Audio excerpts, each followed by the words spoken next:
अस्सलामुअलैकुम एवरीवन, मैं अदा रैदानी से आपके लिए लेकर आई हूँ BPSC 104 political process in India. ठीक है, हमने लास्ट 3 वीडियोस में 3 बुक्स अपनी कंप्लीट कर चुके हैं इंपॉर्टेंट चैप्टर्स की 101, 102, 103 BPSC वाली। ठीक है, अगर आपने वो वीडियोस नहीं देखी है तो जाकर देख ले, मैं लिंक डिस्क्रिप्शन बॉक्स में डाल दूँगी। ठीक है, बिना किसी अब देरी करे हम अपना शुरू करते हैं।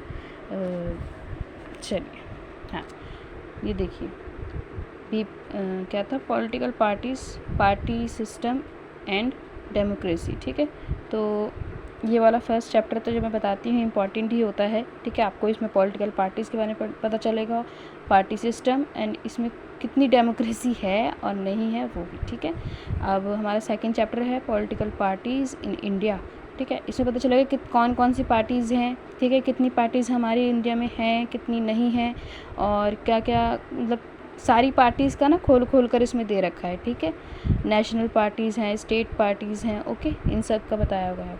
और देखिए थर्ड चैप्टर में ना आपको जो बताया गया है 1 party system, 2 party system, multiple party system. ठीक है, जो आप पहले चैप्टर में पढ़ लेंगे। ठीक है, इसमें बिपोलर भी दे रखा है, बिपोलर और मल्टी पार्टी सिस्टम ये सब इसमें भी दे रखा है, लेकिन आप पढ़ना चाहे तो पढ़ लेंगे। और इसमें वो कांग्रेस का मतलब एजाद वगैरह जो भी थोड़ा बहुत दे रखा है। ठीक है, स्टार्टिंग तो पढ़ना चाहे तो पढ़ लीजिएगा, वीडियो सुन लीजिएगा। ठीक है, वीडियो सुनने में हमारा कुछ नहीं जाता, वीडियो सुनते हैं अगर देखिए, क्योंकि तीनों चैप्टर एक दूसरे से मिलते जुलते हैं। अगर हम तीसरी वीडियोस भी देखेंगे तो हमारे पास और नॉलेज आएगी। ठीक है, जो कि नॉलेज आती है तो हम अच्छे से और पेपर में लिख सकते हैं और ज़्यादा से ज़्यादा अच्छा लिख सकते हैं। ठीक है, तो आप सुन लीजिएगा अगर आपको सुनना हो। ठीक है, इसे इतना लंबा चैप्टर तो है नहीं है। ठीक है, 2 पेज में ख़त्म हो जाएगा। अब हमारा आते हैं second block, determinates of voting behaviour. ठीक है, इसमें बताया जाएगा का डिटर्मिनेट्स के बारे में बताया जाएगा, जैसे कि क्या क्या वोटिंग बिहेवियर होता है कास्ट को लेकर, ठीक, क्लास को लेकर, जेंडर एंड ट्राइब्स को लेकर, एथेंसिटी हम उसे बोलते हैं जाति को। ठीक है, आप कौन सी जाति के पूछते हैं ना बहुत सारे लोग, यही होता है। Okay, religion and language. ठीक है, वोटिंग बिहेवियर बारे में इसमें पूछा जाएगा। दोनों चैप्टर इससे इंपॉर्टेंट है, मेरे में भी आए हैं। देखिए मेरे में आया था कास्ट और क्लास के बारे में आया था, तो मेरे ज़्यादा ना मैं लिख नहीं पा रही थी, तो मैंने तो सभी के बारे में लिख दिया था। मैंने जेंडर पे भी लिख दिया, ट्राइब से भी लिख दिया, एथेंसिटी पे, रिलीजन और लैंग्वेज पे, सब पे लिख दिया था मैंने। जब नहीं आ रहा तो क्या करें, और मेरे अच्छे मार्क्स आए थे, मैं आपको किसी दिन दिखाऊंगी। ठीक है, हमारे ये दोनों चैप्टर्स हो गए। ठीक है, 4th एंड 5th। हम 6th पे आ जाते हैं। देखिए तीनों चैप्टर VVI लगा लीजिए, बहुत इंपॉर्टेंट है। ठीक है, एग्ज़ाम के ओरिएंटेड से बहुत ज़्यादा इंपॉर्टेंट है। इन तीनों से आते आते लास्ट ईयर भी आया था, मेरे वाले में भी आया था, और मैं आपको हमेशा वो वाले भी बताती हूँ जो लास्ट ईयर भी आए हैं, मेरे वाले में भी आए और उससे भी लास्ट ईयर में आए हैं। ठीक है, 3 देख कर मैं आपको बताती हूँ इंपॉर्टेंट चैप्टर्स, तो प्लीज़ ध्यान दिया करिए। ठीक है, ऑटोनॉमी मूवमेंट्स आए, देखते हैं यहाँ पर है ऑटोनॉमी मूवमेंट्स। ठीक है, इंसर्जेंसी वाला भी आया है, देखो ये रहा।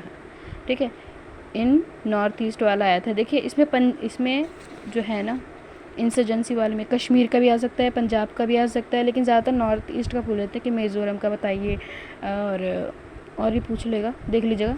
ठीक है, नागालैंड का, और मूवमेंट फॉर सेपरेट स्टेटहुड देखिए मेरे में आया। देखिए सिर्फ यही लिख दिया स्टेटहुड मूवमेंट्स। ठीक है, ये नहीं लिखा सेपरेट, तो थोड़ा ना जिस चैप्टर को आप पढ़ रहे हैं उसकी हेडलाइन थोड़ा अच्छे से याद कर लीजिएगा। ठीक है, कभी कभार कुछ ही दे देंगे पार्ट, सिर्फ मूवमेंट्स भी दे सकते हैं, मूवमेंट्स फॉर सेपरेट, बस स्टेटहुड नहीं लिखेंगे। ठीक है, तो आप थोड़ा अच्छे से पढ़कर हेडलाइंस ज़रूर देख लीजिएगा। ओके, चलिए हमारे तीनों मैंने बताया, VVI लगा लीजिएगा, बहुत इंपॉर्टेंट है। सेक्युलरिज्म से भी आता है, इसमें आने लग गया, आता नहीं था, आने लग गया है 2-3 लास्ट ईयर, और इस बार को बताऊँ तो सेक्युलरिज्म का आया है, मेरे में भी आया था। ठीक है, मैंने किया था।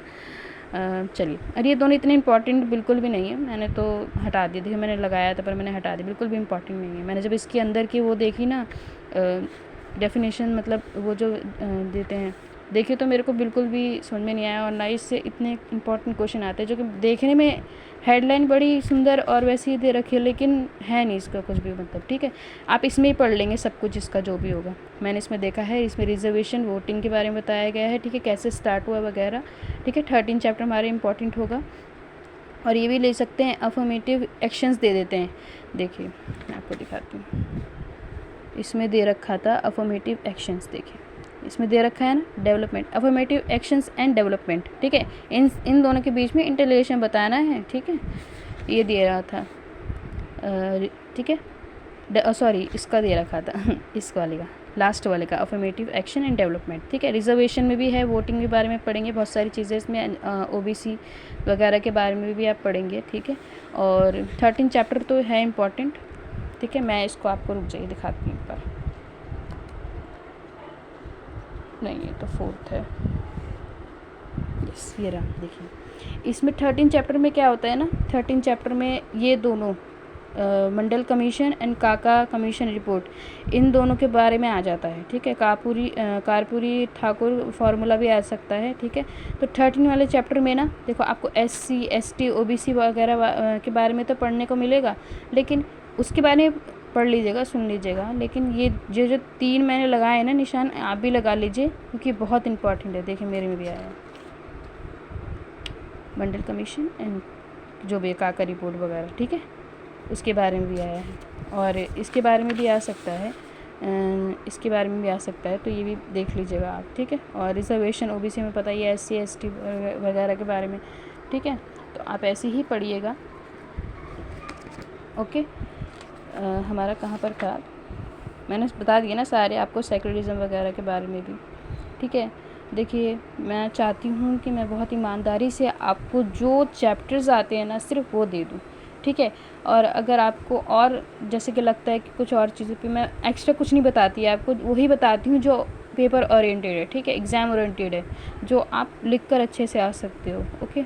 मैंने आपको इसके बारे में भी बता दिया, जो मेरे को चैप्टर थोड़ा खोल के बताने की ज़रूरत है, मैं उसको खोल के बता देती हूँ, ठीक है, और समझा देती हूँ। और अगर आप चाहते हो कि मतलब कैसे आंसर शीट को हम पूरा अच्छे से फिलअप करके आएँ एग्ज़ाम के माध्यम से, ठीक है, तो आप मेरे को कमेंट बॉक्स में लिख सकते हैं। और वीडियो अच्छी लग रही है तो आप लाइक शेयर और अपने छोटे दोस्तों के साथ शेयर भी कर सकते हैं, ठीक है। और सब्सक्राइब भी करना ना भूलें। इसी तरह मैं आपके लिए बहुत ही इंपॉर्टेंट चैप्टर्स लेकर आती रहूँगी, ठीक है। क्वेश्चंस देखिए मैं इसलिए नहीं बताती हूँ कि क्वेश्चंस बहुत सारे हो जाएंगे, चैप्टर्स थोड़े से रहेंगे ना, तो हम उसे अच्छे से कर सकते हैं, ठीक है। और अभी के लिए बाय बाय, प्रणाम।